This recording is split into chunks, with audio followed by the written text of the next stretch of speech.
Señor, quiero darte las gracias en esta mañana por una nueva oportunidad que nos das de estar con tus cosas, Señor. Gracias porque cada mañana que abrimos los ojos es un nuevo regalo, Señor, que tú nos ofreces. Señor, gracias porque tú nos amas, Señor. Gracias porque podemos acudir a ti en cualquier circunstancia. Gracias porque siempre estás dispuesto a escucharnos, Señor. Y gracias, Señor, por cada uno de mis hermanos, Señor. Gracias porque a pesar de las circunstancias, a pesar de que nos gustaría estar juntos físicamente hablando, Señor, tenemos este medio, Señor, y tu palabra puede ser predicada, Señor. Tus alabanzas pueden ser cantadas, Señor, y tu palabra puede ser leída también. Gracias. Gracias por cada uno de mis hermanos que lo hace posible, Señor.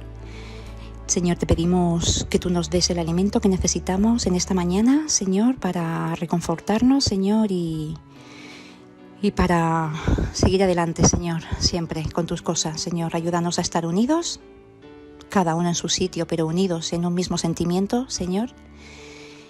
Y te pido por cada uno de mis hermanos que los ayudes, que los protejas, Señor, que los bendigas, Señor, que dé sanidad a aquellos que no se encuentran bien, trabajo a los que puedan necesitarlo, Señor, a los que ya lo tienen, que lo puedan mantener, Señor, y bueno, que tú acompañes, Señor, a las personas mayores que pueden estar solas o que se puedan sentir solas, Señor, que estés con nuestros niños, allá donde estén en el cole, que los protejas en todo momento, Señor, y gracias por esa esperanza que tenemos en ti, Señor. Gracias porque a pesar de las circunstancias, Señor, nos sentimos bien, Señor, porque estamos a tu lado, Señor, y porque tú nos dices que nada nos pasará, Señor, que ningún pelo de nuestra cabeza se caerá sin que tú lo permitas, Señor.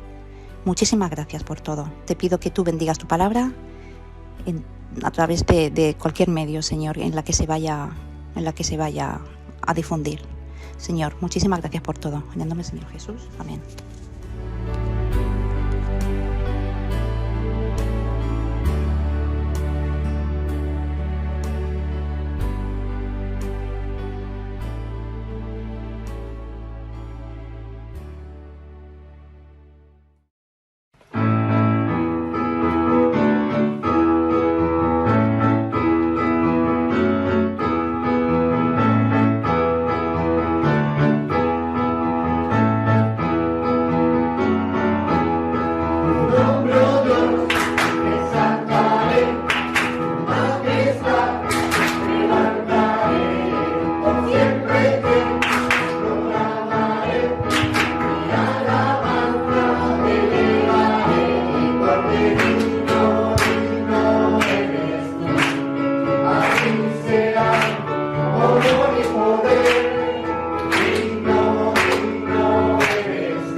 en su justicia y en la cruz. En además dependeré, solo en su nombre confiaré.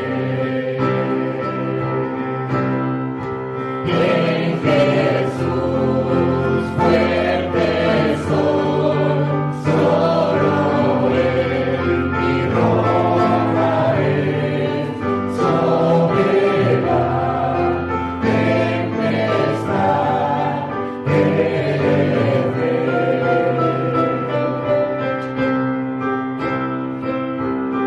cuando no puedo ver su faz, sé que su gracia es siempre igual. A la tormenta venceré, mi ancla firme está en él. Mi ancla firme está en él. En Jesús fuerte soy, solo en mi roca es, sobre la tempestad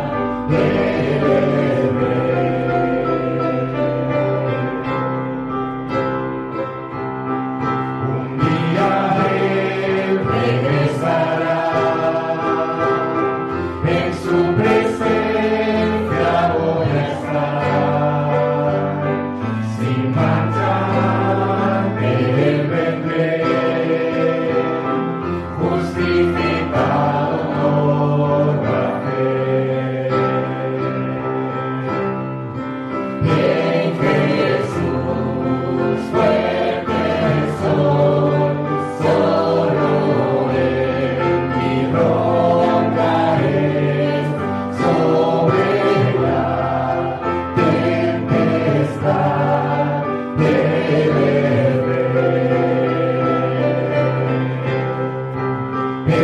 Jesús fuerte soy, solo en mi roca es, sobre la tempestad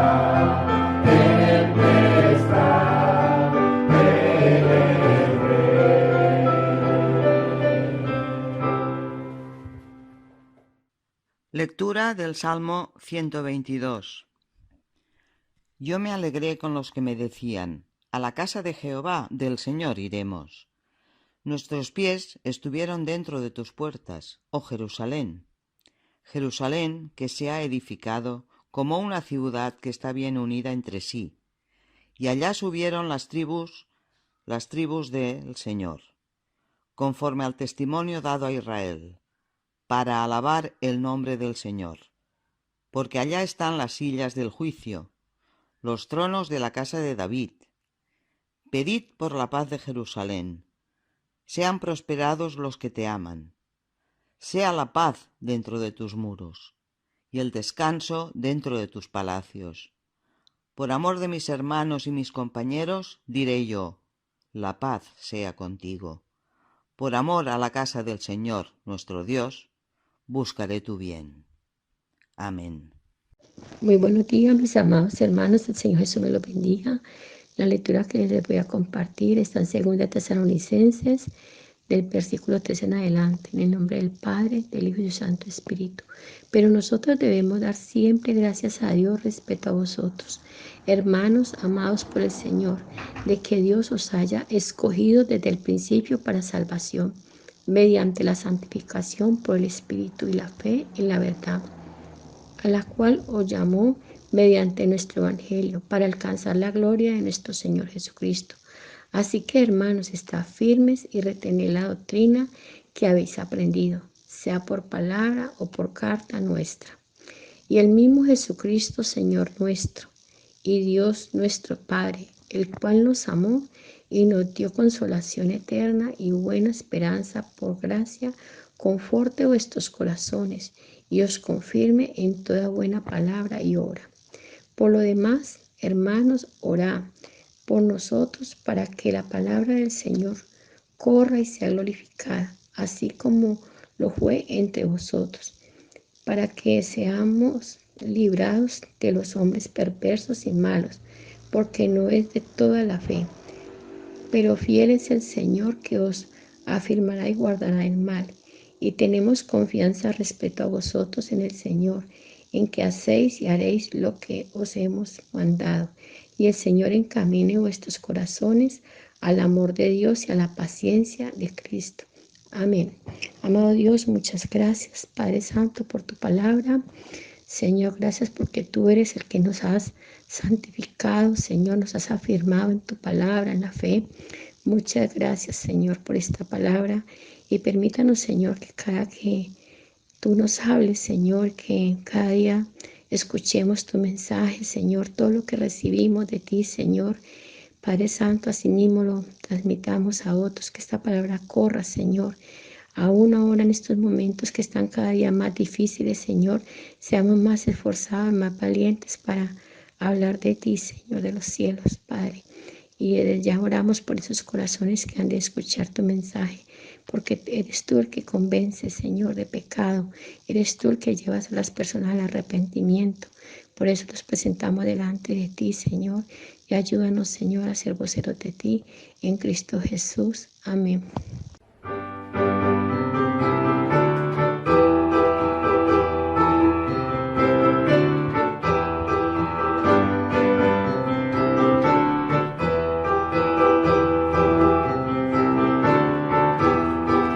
Has cambiado mi lamento en baile, me diste todo de alegría. Has cambiado mi lamento en baile, me diste todo de alegría. Por tanto a ti cantaré, gloria mía, gloria mía. Y solo a ti cantaré. Gloria mía, gloria mía. Oh, Adonai, oh, Adonai, Dios del universo, Señor de la creación. Oh, Adonai, oh, Adonai, Dios del universo, Señor de la creación. Los cielos cuentan tu gloria, los hijos te adoran por todas tus maravillas.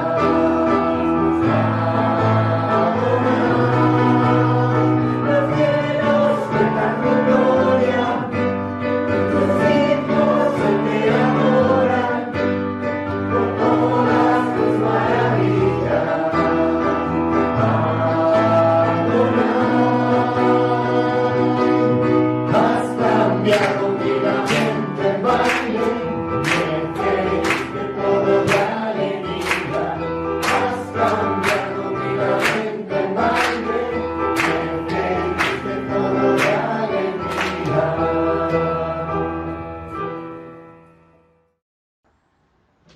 Vamos a leer en Salmo 32, del 1 al 12. Aclamad al Señor, hombres buenos. En labios de los buenos la alabanza es hermosa.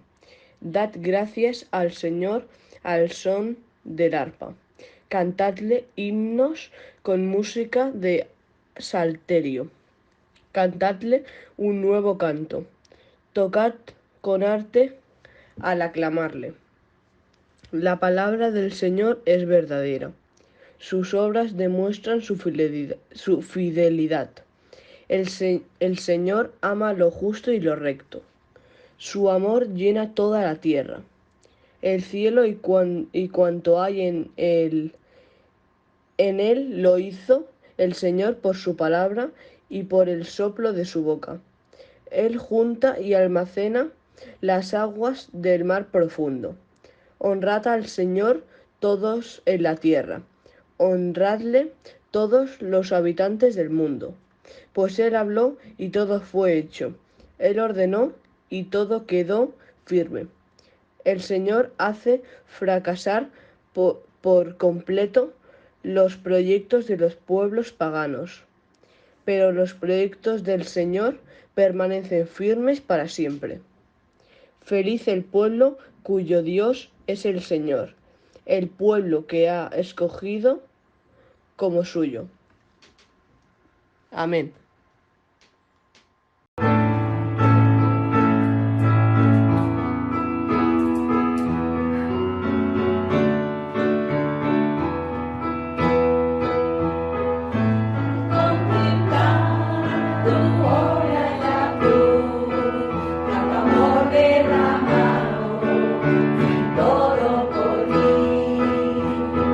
Con gratitud me quiero acercar, solo dejo mi vida, aceptará. No sé cómo expresarme ante tu hermosura, rodeada de gloria y poder. Necesito decirte lo que siento ahora, me acerco a ti, al santo lugar. Precioso Jesús, mi Redentor, amado Señor, eres todo para mí, te adoraré cada día de mi vida. No puedo vivir si no estás junto a mí.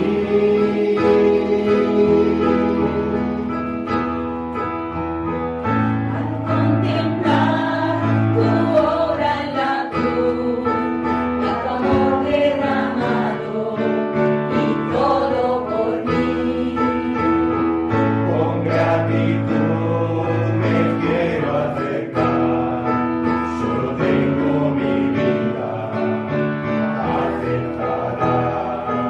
No sé cómo expresarme ante tu hermosura, rodeada de gloria y poder. Necesito decirte lo que siento ahora, me acerco a ti, al santo lugar. Precioso Jesús, mi Redentor, amado Señor, eres todo para mí, te adoraré cada día de mi vida. No puedo vivir si no estás junto a mí. Precioso Jesús, mi Redentor, amado Señor, eres todo para mí, te adoraré cada día de mi vida. No puedo vivir si no estás junto a mí.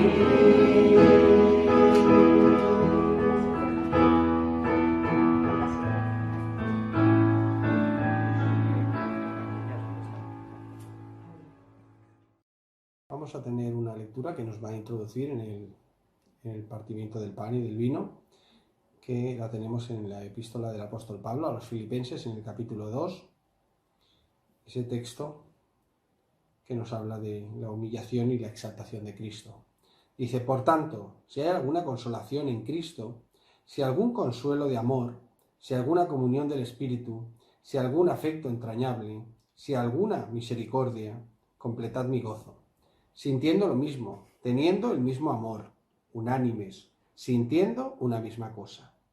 Nada hagáis por contienda o por vanagloria, antes bien con humildad, estimando cada uno a los demás como superiores a él mismo, no mirando cada uno por lo suyo propio, sino cada cual también por lo de los otros. Haya, pues, en vosotros este sentir que hubo también en Cristo Jesús, el cual, siendo en forma de Dios, no estimó el ser igual a Dios como cosa a que aferrarse, sino que se despojó a sí mismo, tomando forma de siervo, hecho semejante a los hombres, y estando en la condición de hombre, se humilló a sí mismo, haciéndose obediente hasta la muerte, y muerte de cruz. Por lo cual Dios también lo exaltó hasta lo sumo, y le dio un nombre que es sobre todo nombre, para que en el nombre de Jesús se doble toda rodilla de los que están en los cielos, y en la tierra, y debajo de la tierra, y toda lengua confiese que Jesucristo es el Señor, para gloria de Dios Padre. Amén. Gracias, Señor, te damos por esa humillación, Señor, que tú tuviste que pasar. Y no fue, Señor, por algo impuesto, sino porque tú quisiste dar la vida por cada uno de nosotros. Y tú quisiste, Señor, venir a este mundo y humillarte y nacer en humildad y vivir una vida que cualquiera de nosotros diría que no es completa porque no tenía bienes materiales. Pero, Señor, es la vida que nosotros nos ha permitido ahora poder llamarte Padre y tener comunión contigo. Gracias, Señor, por tu Hijo Jesucristo. Gracias por su venida. Gracias por su muerte y gracias por su resurrección. Y ahora, Señor, al tomar el pan que vamos a tomar, haznos conscientes del sacrificio que se tuvo que verter, de ese cuerpo que tuvo que ser crucificado por cada uno de nosotros, el cuerpo de tu Hijo Jesucristo. Y gracias por acordarte de nosotros. Y gracias, Señor, porque tenemos el gran misterio de la reconciliación, en la cual somos justificados por medio de la sangre de nuestro Señor Jesucristo. Bendice este pan en cada uno de nosotros y ayúdanos, Señor, a ser cada día más conscientes de que el Espíritu Santo y el mismo Jesucristo vive en nosotros hasta que llegue el momento en el que estemos un día contigo. En el nombre del Señor Jesús. Amén.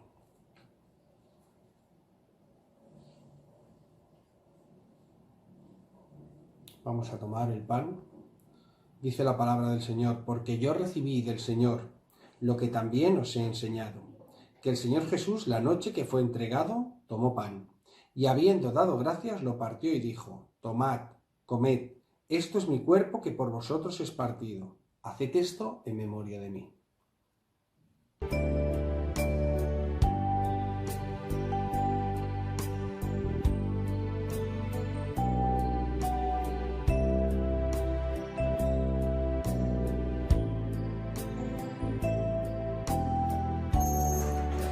Y en memoria de nuestro Señor Jesucristo tomamos este pan, acordándonos del sufrimiento que tuvo que pasar para que nosotros tengamos ahora salvación y vida eterna. Y ahora, antes de tomar el vino, que es la sangre que se tuvo que derramar, también te queremos dar las gracias, porque aparte de sufrir y morir en el madero por cada uno de nosotros, aparte de llevar esa culpa y tener que pagar por el precio del pecado que todos nosotros cometimos, tú quisiste, Señor, exaltarlo, como hemos leído. Y Él está ahora mismo a tu diestra, intercediendo por cada uno de nosotros. Bendice este vino en cada uno de nosotros y ayúdanos, Señor, a tener claro que somos hijos de Dios, herederos y coherederos junto con Cristo, de un reino, de una eternidad, y esa es la esperanza que tenemos cada uno de nosotros. En el nombre del Señor Jesús. Amén. Vamos a tomar el vino. Y dice así la palabra del Señor: asimismo tomó también la copa, después de haber cenado, diciendo: esta copa es el nuevo pacto en mi sangre. Haced esto todas las veces que la bebiereis en memoria de mí.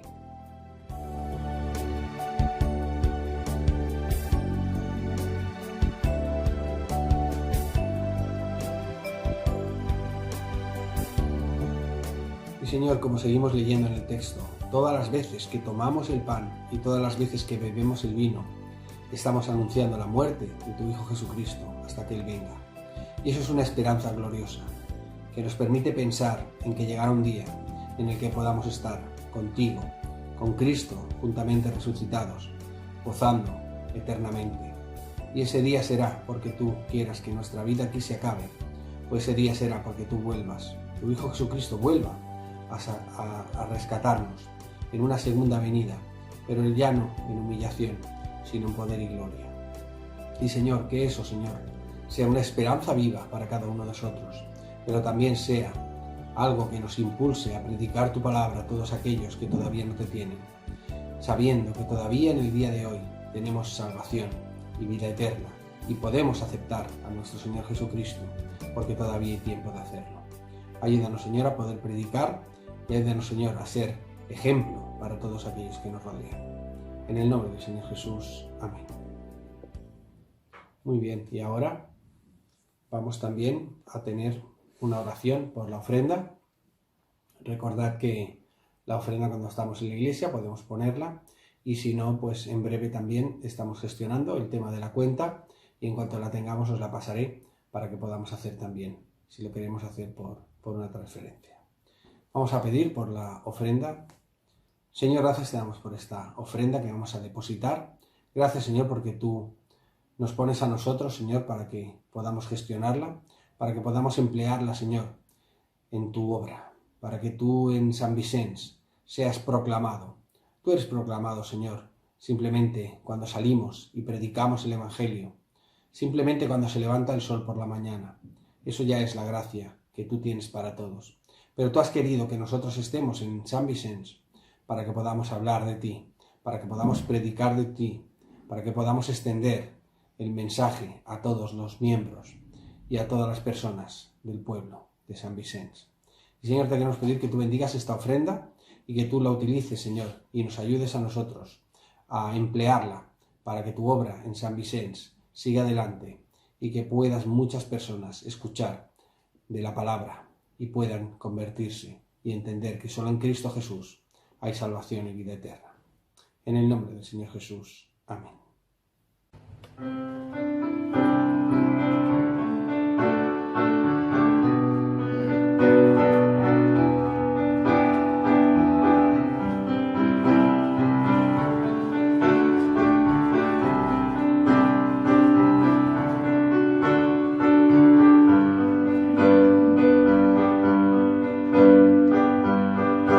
Separado de ti, no soy nada.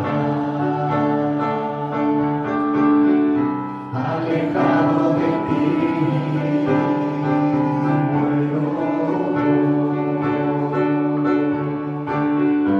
Si tú no estás en mí, yo desespero, pierdo la esperanza. Muere el anhelo. ¿Cómo voy a dejarme de ti, fuente de vida? Tú me diste la alegría. ¿Cómo voy a separarme de ti, mi Dios y mi guía? Si solo tú tienes palabras de vida. Separado de ti, no soy nada.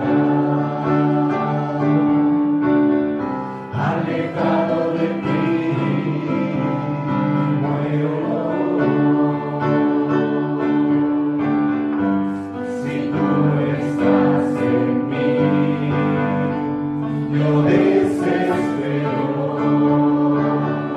pierdo la esperanza. Muere el anhelo. ¿Cómo voy a alejarme de ti, fuente de vida? Tú me diste la alegría. ¿Cómo voy a separarme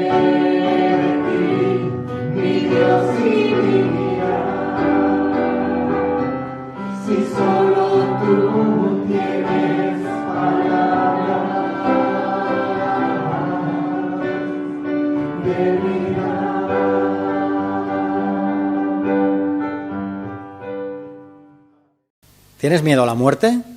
¿Sabes con seguridad dónde vas a ir cuando mueras? Si no tienes muy claras las respuestas, pues tampoco te sorprendas ni te agobies, no eres ningún bicho raro. Y es que todas las civilizaciones, desde el principio, han mirado con miedo y con respeto a la muerte. Y lo mismo pues pasa en la actualidad. Si saliéramos a la calle, hiciéramos una encuesta y preguntáramos a qué le tienen miedo las personas, pues sin duda alguna que el miedo a la muerte ocuparía uno de los primeros lugares. Y es que vivimos una sociedad que intenta esquivar la muerte de cualquier manera. Por un lado, la ciencia avanza de tal modo que la esperanza de vida cada vez es mayor.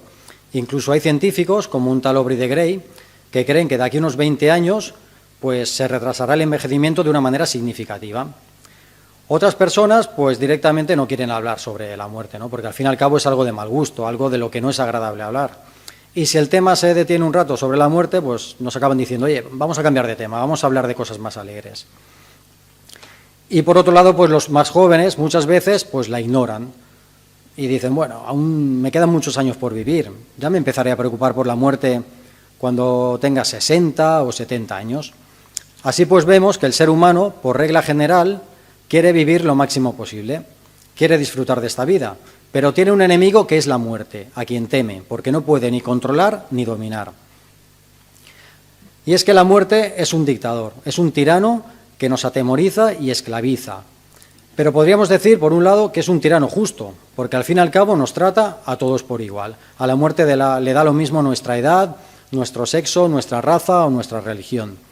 Pero hemos leído que hubo alguien que hace casi 2000 años dijo que tenía poder sobre la muerte, y más aún, que tenía poder para darle la vida eterna a todo aquel que creyera en él. Y eso que siempre el hombre ha buscado, eso que el hombre siempre ha deseado, es lo que Jesucristo sigue ofreciendo, la vida eterna. Jesús le dijo a Marta, yo soy la resurrección y la vida, el que cree en mí, aunque esté muerto, vivirá, y todo aquel que vive y cree en mí no morirá eternamente. Y le hizo una pregunta, ¿crees esto? Y esta misma pregunta pues nos la sigue haciendo a todos nosotros hoy en día. ¿Crees esto? El versículo 1 del capítulo 11 de Juan nos sitúa en el contexto del pasaje. Nos dice que Lázaro estaba enfermo.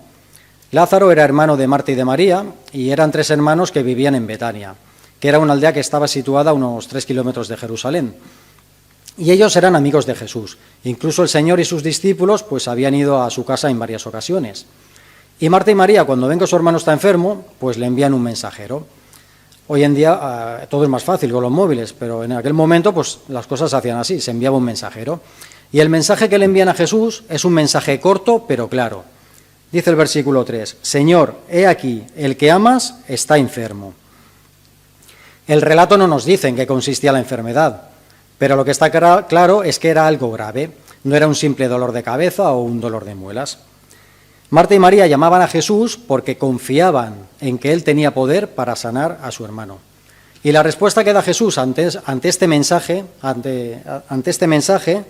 nos da una de las 2 claves para entender todo este relato y el milagro que luego se iba a producir. Dijo Jesús en el versículo 4, esta enfermedad no es para muerte, sino para la gloria de Dios, para que el Hijo de Dios sea glorificado por ella.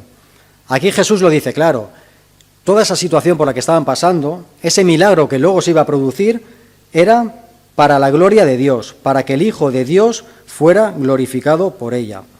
Y esto nos sirve también de consuelo a nosotros cuando estamos pasando por una situación difícil, pues el saber que Dios, que Jesús nos ama, a pesar de que estemos en dificultades, de la misma manera que amaba a Lázaro y no por eso le evitó el sufrimiento. Y es que también nos sirve de consuelo el saber que Dios tiene el control de la situación, que Dios tiene el poder para cambiar esa situación si es su voluntad. Y que el propósito de los milagros, al final, lo que debemos tener claro es que han de buscar siempre la gloria de Dios, el engrandecimiento de su nombre.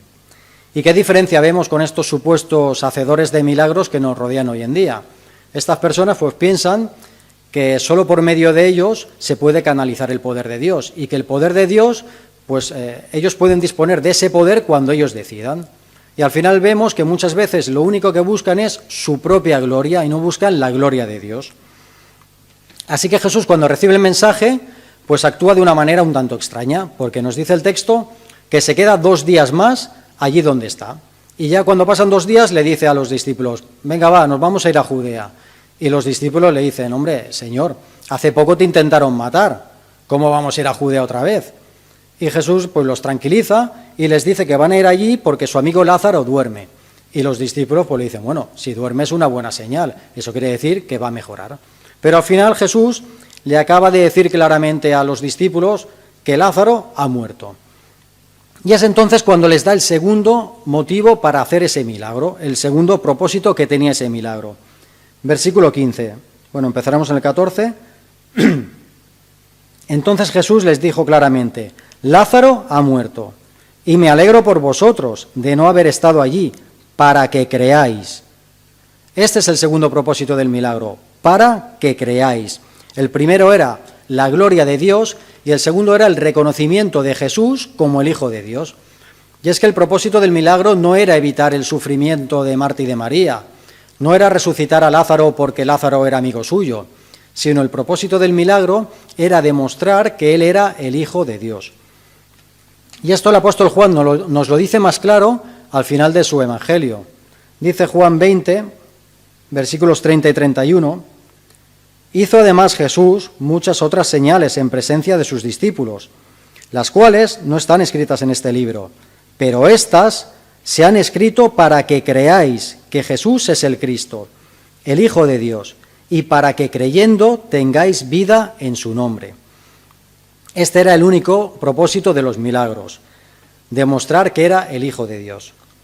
Y ya Jesús pues llega allí a Betania, nos dice el versículo 17, y hace ya 4 días que Lázaro ha muerto.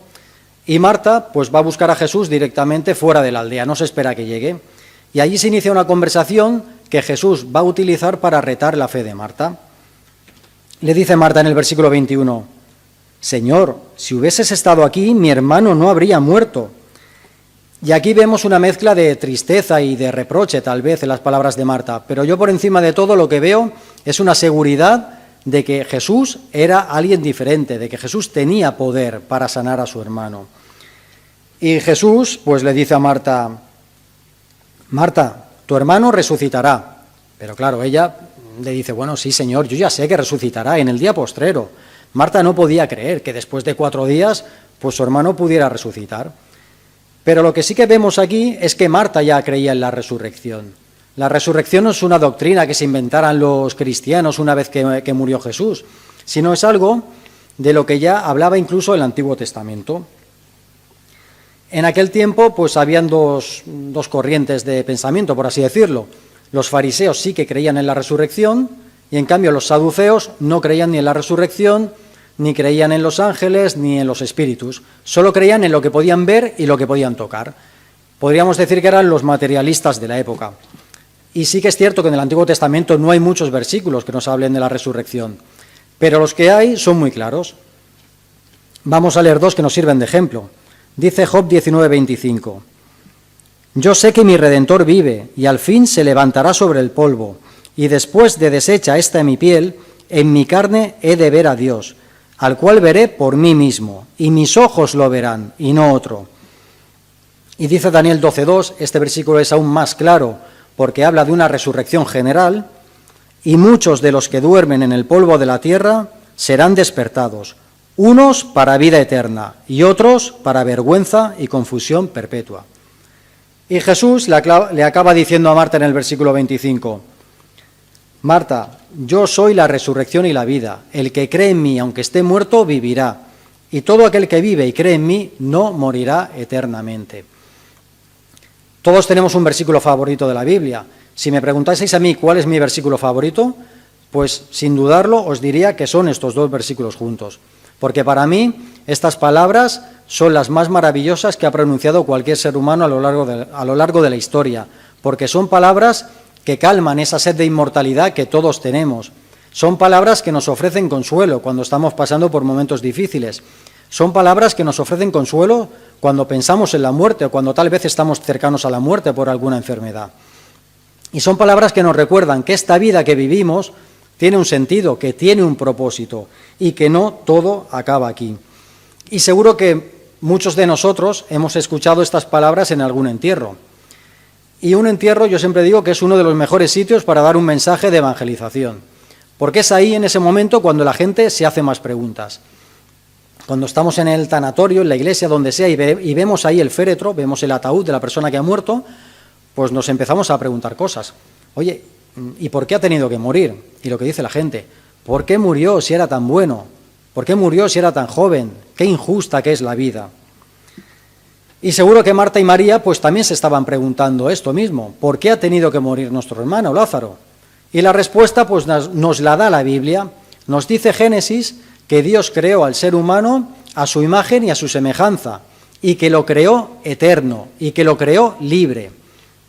Y para que pudiera demostrar amor, para que pudiera demostrar obediencia, Dios puso una condición, y dijo en Génesis 1, 16 y 17, «De todo árbol del huerto podrás comer, mas del árbol de la ciencia del bien y del mal no comerás, porque el día que del comieres, ciertamente morirás».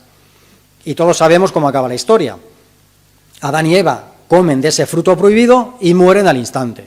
¿Mueren? No, no mueren al instante. Adán y Eva siguen viviendo. ¿Acaso se había equivocado Dios? No, todos sabemos que Dios no se había equivocado.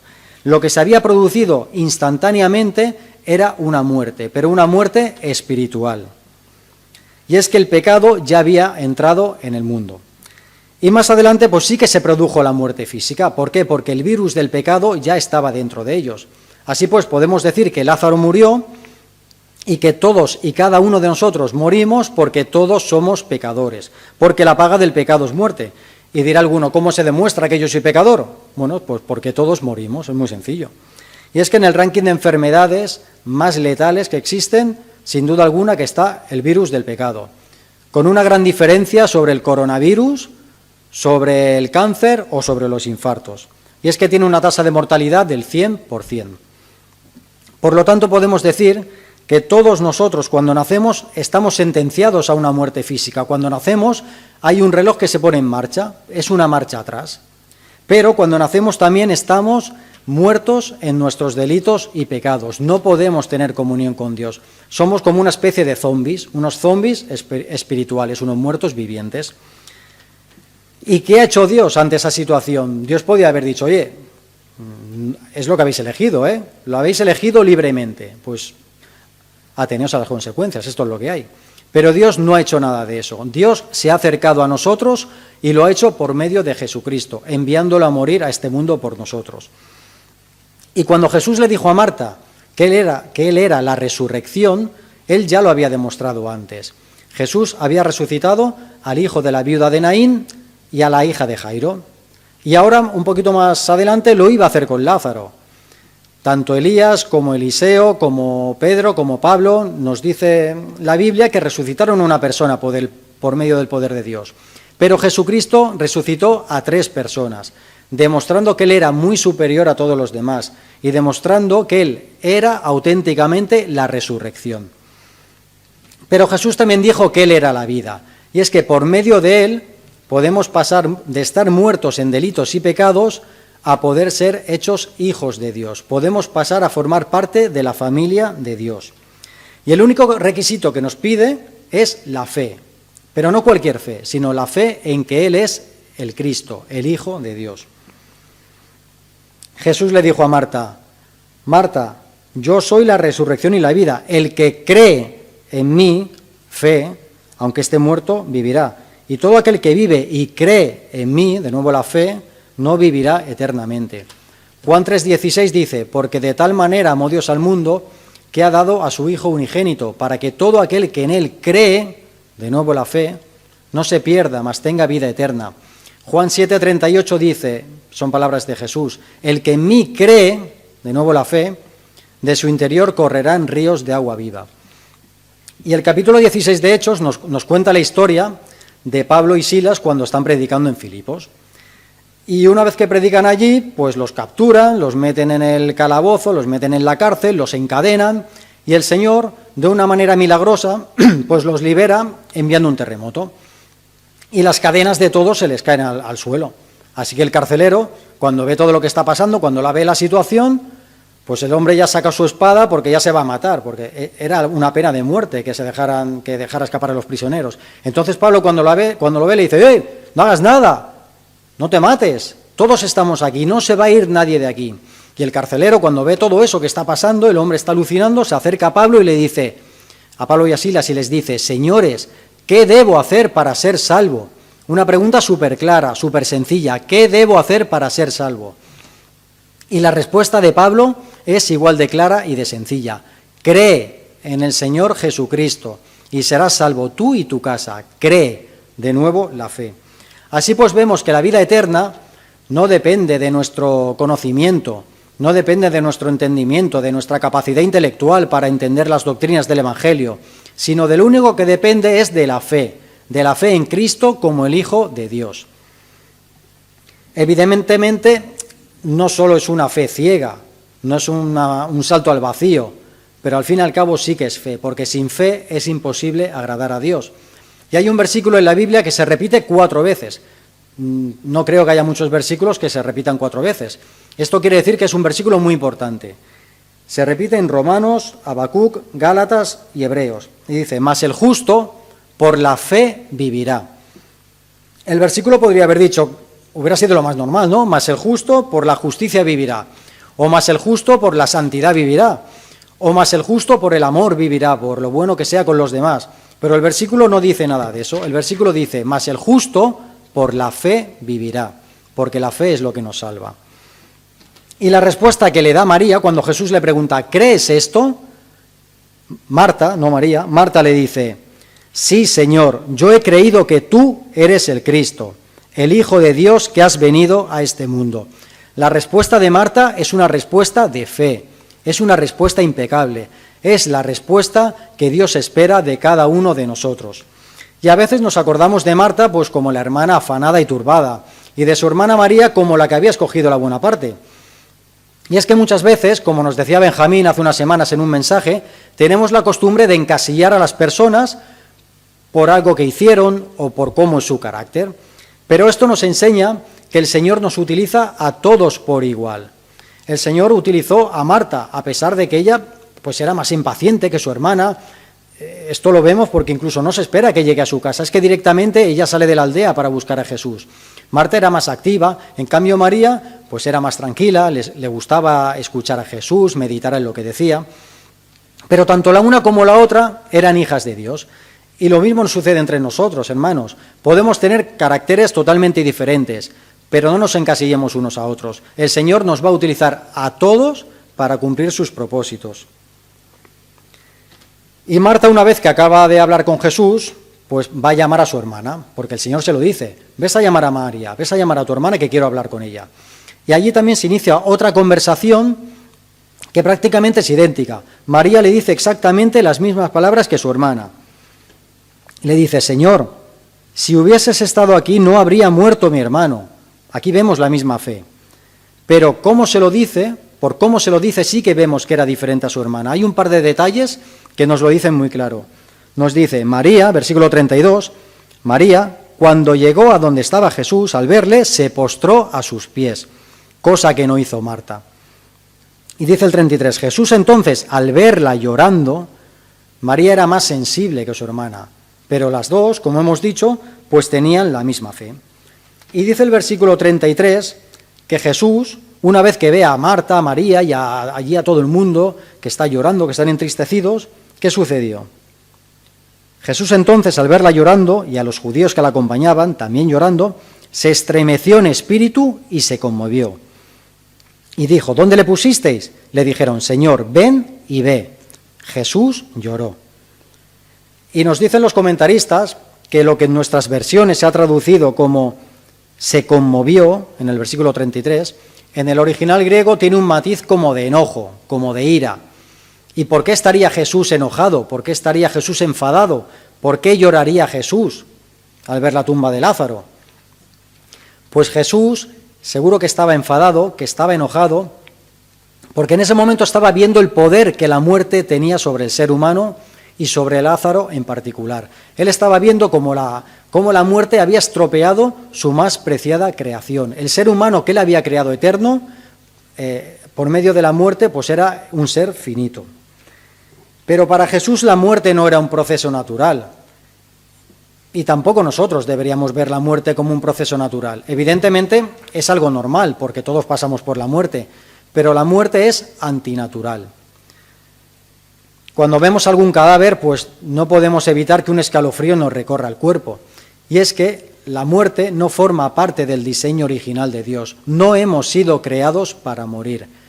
En cambio, la muerte es la consecuencia de nuestro pecado. Jesús también lloró porque amaba a Marta y a María. Jesús era Dios, pero era un hombre, al igual que nosotros, un hombre perfecto como nosotros.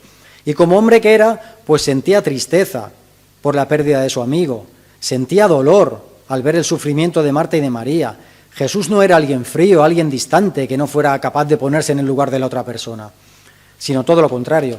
Hoy en día hay una palabra que está muy de moda en nuestros días, que es la empatía.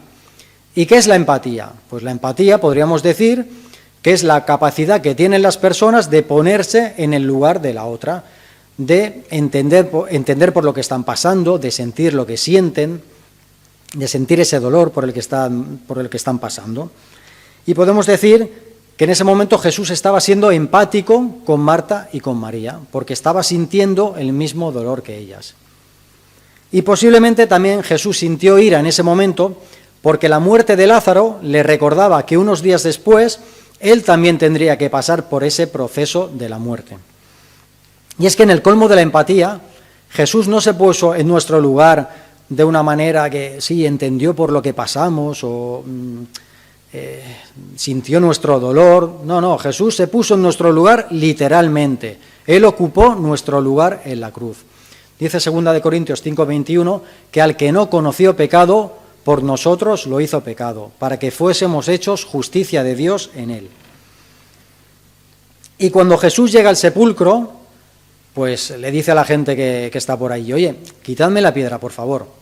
Y claro, la gente se queda ahí un poco, ¿pero qué nos está pidiendo?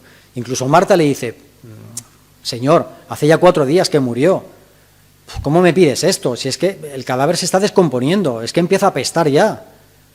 Y Marta, claro, ella no creía que Jesús tuviera el poder suficiente para que un cadáver que se estaba descomponiendo que pudiera resucitar.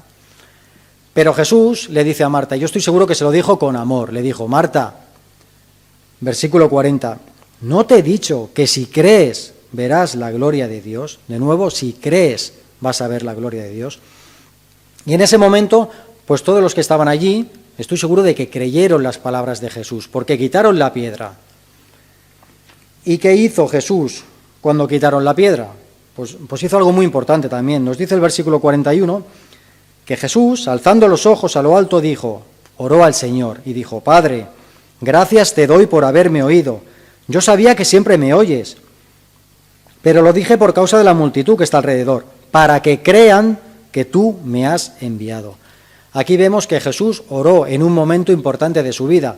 Si leyéramos los evangelios nos daríamos cuenta que la oración formaba parte de la vida de Jesús. Y esto pues también es una enseñanza para nosotros. La oración debe formar parte de nuestro día a día y también sobre todo de esos momentos importantes de nuestra vida. Y una vez que quitan la piedra, dice el versículo 43, y habiendo dicho esto, clamó a gran voz, no susurró, clamó a gran voz, Lázaro, ven fuera. Y es que Jesús quería que le escucharan. Quería demostrar autoridad, quería que todo el mundo viera lo que iba a pasar en ese momento. Y pasó pues lo que tenía que pasar, que Lázaro resucitó de los muertos. Y es que volvió a la vida simplemente por el poder de la palabra de Jesús. La misma palabra que en un principio había creado el universo de la nada, la misma palabra que había expulsado demonios, la misma palabra que había sanado enfermos, tenía poder para resucitar a Lázaro. Y esa misma palabra sigue teniendo poder en pleno siglo XXI para resucitar a muertos, pero a muertos espirituales, que estaban condenados a la perdición. Y dice un comentarista que si Jesús no hubiera llamado a Lázaro por su nombre, pues hubieran resucitado todos los que estaban ahí en el cementerio. Imaginaos cómo era el poder de la palabra de Jesús. Pero Jesús tenía un propósito para Lázaro en concreto, y era que por medio de él muchas personas pudieran creer en Jesús. Y podríamos pensar, después de leer esto, que claro, todo el mundo se entregó al Señor. Después de ver semejante milagro, ¿quién no se iba a entregar al Señor? Pero como siempre, sucedieron o hubieron dos respuestas diferentes. Versículo 45. Entonces, muchos de los judíos que habían venido para acompañar a María y vieron lo que hizo Jesús, creyeron en él. Pero algunos de ellos fueron a los fariseos y les dijeron lo que Jesús había hecho. Y no fueron precisamente para decirles que habían hallado al Mesías. Así pues vemos que aquel día pues hubieran personas que resucitaron espiritualmente. Lázaro había resucitado físicamente, algunos resucitaron espiritualmente y otros siguieron muertos en sus delitos y pecados. Y hoy sigue sucediendo lo mismo. Hay personas que dicen, hombre, yo si viera un milagro creería, como lo que sucedió en esta historia, ¿no? Y a veces estas personas no se dan cuenta de que hay milagros que se producen a su alrededor. A veces es un milagro que una persona que está prácticamente desahuciada, que los médicos no dan un duro por ella, y esto ha pasado en nuestra iglesia incluso, el Señor les dé más años de vida, y es un milagro. A veces es un milagro que una familia que está rota, un matrimonio, una relación de padre e hijo, están rotas, y el Señor hace un milagro y restaura esa relación. Y ven milagros, pero no saben distinguir de ahí el poder de Dios, y no quieren creer. Al final deciden no creer en Dios. Y Jesucristo te sigue preguntando lo mismo hoy. ¿Crees esto? ¿Crees que yo soy la resurrección y la vida? Y hemos visto esta historia en la que una persona como Lázaro resucitó físicamente. Pero Lázaro pasaron unos años, no sabemos cuántos, y Lázaro murió, porque la paga del pecado es la muerte. Pero esta historia nos apunta a una historia mucho mayor, y es la que nos habla de Jesús, de la única persona que ha resucitado para no morir nunca más, porque Jesucristo vive para siempre. La Biblia nos dice que Jesús, después de morir y ser sepultado, resucitó al tercer día. ¿Por qué? Porque la muerte no lo podía retener, la muerte no tenía poder sobre él ya, porque ¿qué poder podía tener la muerte sobre alguien que no había conocido el pecado? Pero por medio de la resurrección, Cristo no solo venció a la muerte, sino que venció al que tenía el imperio de la muerte, a Satanás. Y además nos libró a nosotros de ese temor, de ese miedo que nos infundía la muerte y que nos tenía esclavizados. Yo me entregué al Señor con 17 años y si hay algo que recuerdo de la época de antes es la angustia, el miedo a la muerte, porque muchas noches, al acostarme, pues la verdad que pensaba eso, si hoy muero, ¿dónde voy a ir? Y no lo tenía nada claro, bueno, más bien lo tenía muy claro, sabía dónde iba a ir esa noche. Y era una angustia porque temía la muerte. Un temor que al instante de aceptar al Señor desapareció. ¿Por qué? Porque la muerte es un enemigo vencido. Y es que la muerte ya no tiene poder sobre nosotros. Le dijo Jesús a Juan en Apocalipsis, una visión del Jesús resucitado. No temas, yo soy el primero y el último, y el que vive y estuve muerto. Mas he aquí que vivo por los siglos de los siglos. Amén. Y tengo las llaves de la muerte y del Hades. Aquí Jesús nos dice que vive eternamente y que Él tenga unas llaves en la mano es un símbolo ¿de qué? De autoridad, que Jesús tiene poder sobre la muerte y sobre el Hades. Pero Cristo no es el único que vive y vivirá para siempre, y es que su resurrección es la garantía de que todos nosotros un día viviremos para siempre. Y es que además la resurrección es la doctrina sobre la que descansa el cristianismo. Sin resurrección no hay cristianismo. Y esto ya se lo dijo el apóstol Pablo a los Corintios hace muchos siglos. Vamos a leer unos versículos en 1 Corintios 15, muy conocidos, y fijaos lo que le dice Pablo a los Corintios. Empezaremos en el 16, leeremos alguno salteado. Porque si los muertos no resucitan, tampoco Cristo resucitó. Y si Cristo no resucitó, vuestra fe es vana, aún estáis en vuestros pecados. Entonces también los que durmieron en Cristo perecieron. Y dice, si en esta vida solamente esperamos en Cristo, somos los más dignos de conmiseración de todos los hombres. Somos unos miserables en esta vida si realmente no existe la resurrección. Incluso Pablo va más allá y en el versículo 32 dice, si los muertos no resucitan, comamos y bebamos, porque mañana moriremos. Oye, si no hay un más allá, si no hay una resurrección, que cada uno haga lo que le dé la gana, porque no hay resurrección.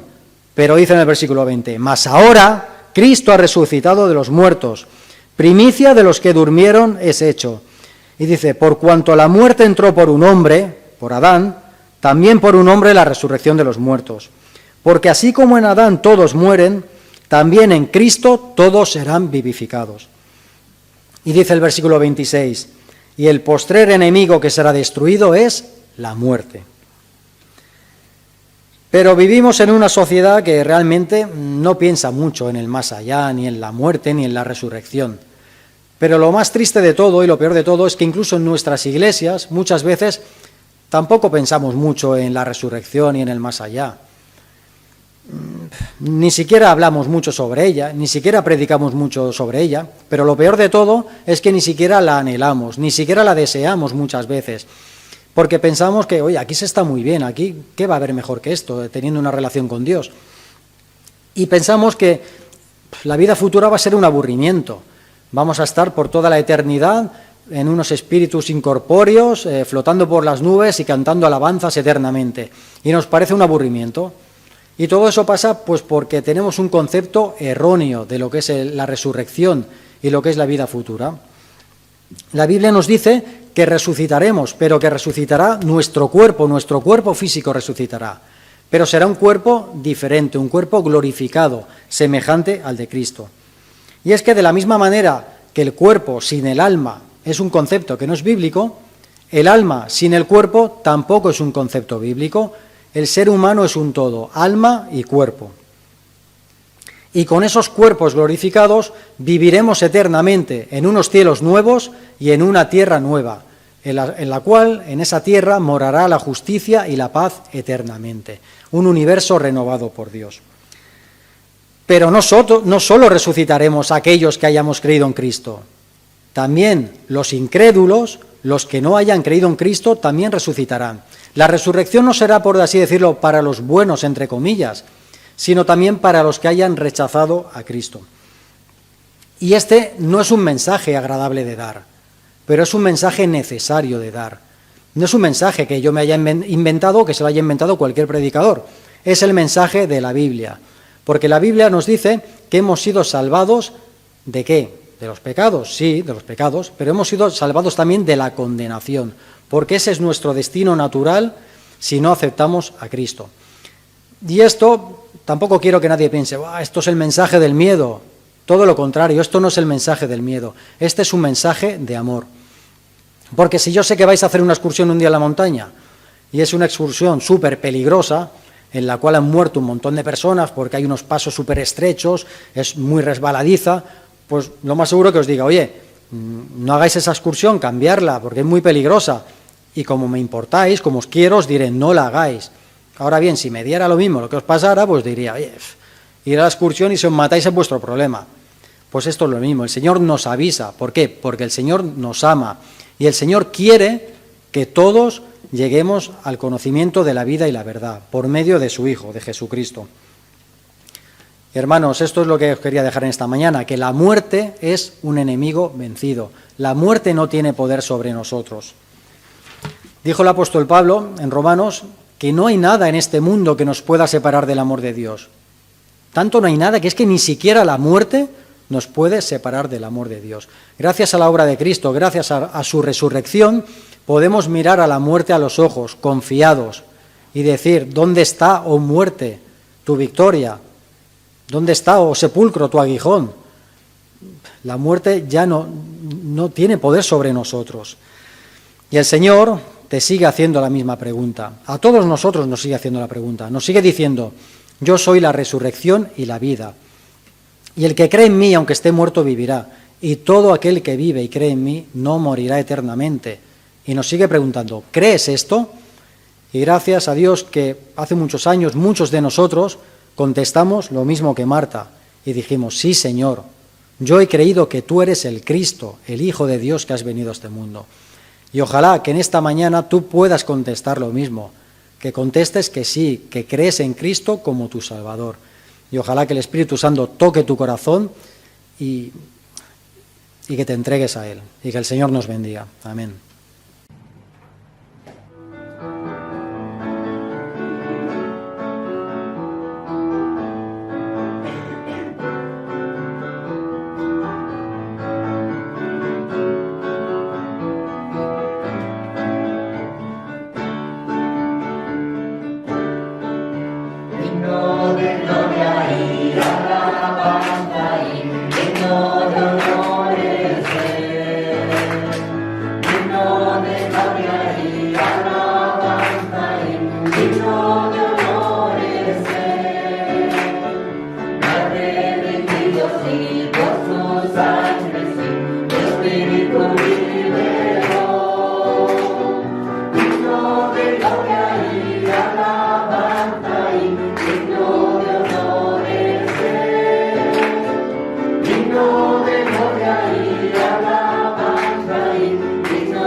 alabanza y digno de honores es. Digno de gloria y alabanza y digno de honores es. Ya redimidos y por su sangre sí, Espíritu liberó. Digno de gloria y alabanza y digno de honores es. Digno de gloria y alabanza y digno de honores es.